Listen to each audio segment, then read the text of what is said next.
Death is a big deal, but not always as big as it should be.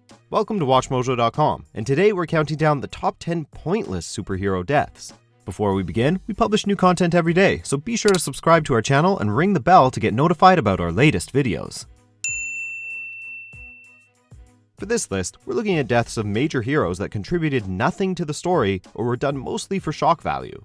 These are comic book deaths, so if it only happened in a movie or TV show, it doesn't count here. Number 10. Hawkeye. Company-wide crossovers were conceived as big events, but have become increasingly commonplace over the years as Marvel and DC have done them to death. But in order to keep the heat on them, creators have to offer important can't-miss moments. That was the only real reasoning behind the death of Hawkeye in 2004-2005's Avengers Disassembled. Sure, it was technically heroic, the Kree are attacking and suddenly his arrows are hit. Since he can't stop them exploding, he hijacks a Kree soldier and quickly flies to the attacking warship. His death brings down the ship, but it's all empty, a calculated effort to create a big moment without any genuine emotion behind it. Number 9. Stature. Stature was Cassie Lang, the beloved daughter of Scott Lang, who succeeded Hank Pym as Ant-Man. Scott was devoted to Cassie, going to extreme lengths to cure a heart condition she was born with. Unbeknownst to him, Cassie had stolen some of Hank Pym's chemicals and had gained the power to grow to tremendous size. As Stature, she became part of the Young Avengers. During an epic battle with a hyperpowered Dr. Doom, Scott Lang seemed to perish. Cassie responded by launching an all-out attack on Doom and paying for it with her life. But it turned out Scott wasn't really dead, so her death was in vain. P.S. She didn't stay dead either. Number 8. Pantha. Another death which occurred just because a major event demanded some blood.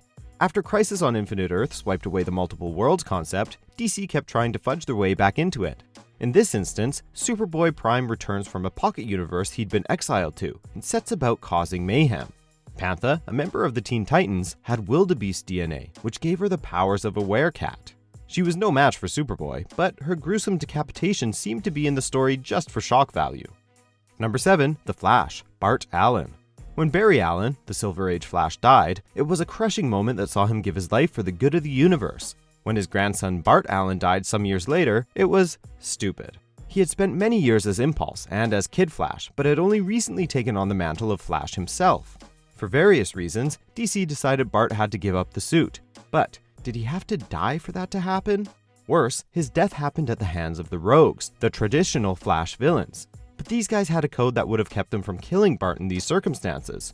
Flash fandom was not happy with any of this. Number 6. The Atom, Ryan Choi. It was laudable for DC to try to add some diversity to its line by recasting some of its traditional heroes with people of more varied backgrounds. When Ray Palmer decided to pack things in as the Atom after the events of Identity Crisis, it was a perfect opportunity to add some diversity. The Asian American Ryan Choi fit the bill, and for several years, he was an intriguing and entertaining replacement for Palmer. But DC decided it was time to bring back Ray Palmer, and rather than let Ryan take on a new identity, he was killed off by Deathstroke.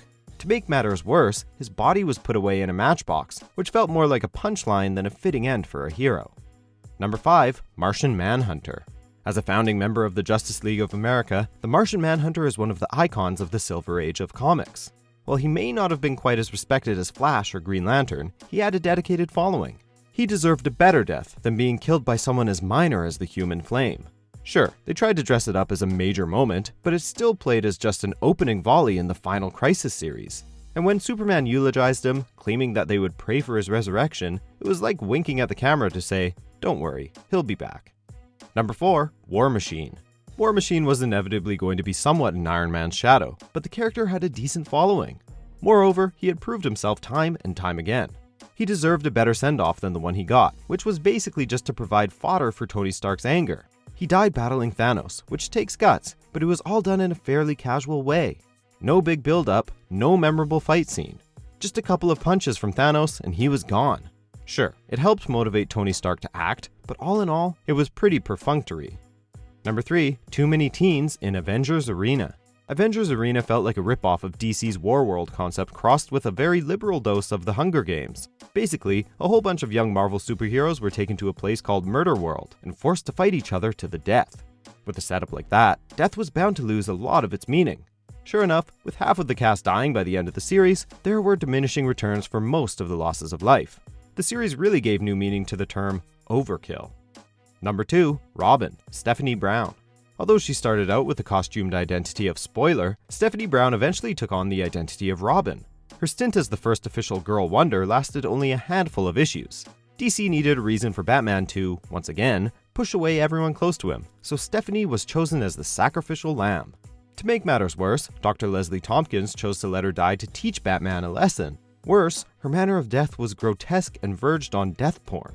It was so over-sexualized that it energized a discussion of the treatment of females in comics, which is valuable but didn't make her actual death any more meaningful in the story. Number 1. All of Ultimatum. The body count got totally out of control in Ultimatum, a series which was created basically to wipe out the entire Marvel universe. Since this was an alternate universe with versions of all the main Marvel characters, it meant that they could destroy bigwigs like Daredevil, Doctor Strange, Cyclops, Professor X, and Wolverine without killing the real things. Kind of the ultimate in pointless, no? To make matters worse, some of the deaths were particularly grisly. From the Blob chowing down on the Wasp or seeing Doctor Strange's head blow up, all of the senseless carnage made for a lot of senseless deaths. Do you agree with our picks? Check out these other great clips from WatchMojo and subscribe for new videos every day.